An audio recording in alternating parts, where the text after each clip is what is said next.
মুন্সিগঞ্জে বাঙালির ঐতিহ্যবাহী সাংস্কৃতিক ও গ্রামীণ জীবনের নানা উপকরণ দিয়ে বর্ণাঢ্য আয়োজনে উদযাপিত হয়েছে পহেলা বৈশাখ।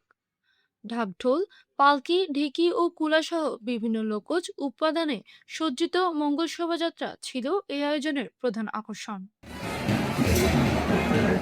মঙ্গলবার 14 এপ্রিল সকাল 9টায় জেলা প্রশাসনের উদ্যোগে জেলা প্রশাসকের কার্যালয় প্রাঙ্গণ থেকে বৈশাখী শোভাযাত্রার সূচনা করা হয়। শোভাযাত্রাটি শহরের গুরুত্বপূর্ণ সড়ক প্রদক্ষিণ করে শেষে জেলা শিল্পকলা একাডেমিতে গিয়ে শেষ হয়।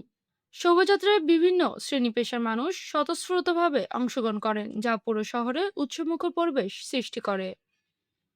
শোভাযাত্রা শেষে জেলা শিল্পকলা একাডেমি প্রাঙ্গণে লোকজ মেলার উদ্বোধন করা হয়।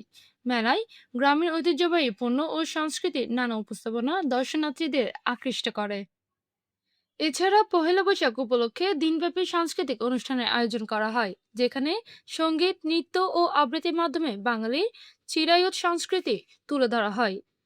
অনুষ্ঠানে উপস্থিত ছিলেন মুন্সিগঞ্জ ৩ আসনের সংসদ সদস্য মোহাম্মদ কামরুজ্জামান রতন, জেলা প্রশাসক সৈয়দা নূরমহল আশরাফি, পুলিশ সুপার মোহাম্মদ মিনহাসুল আলম এবং জেলা পরিষদের প্রশাসক AK M ইরাদত মানুষসহ বিভিন্ন শ্রেণী পেশার মানুষ।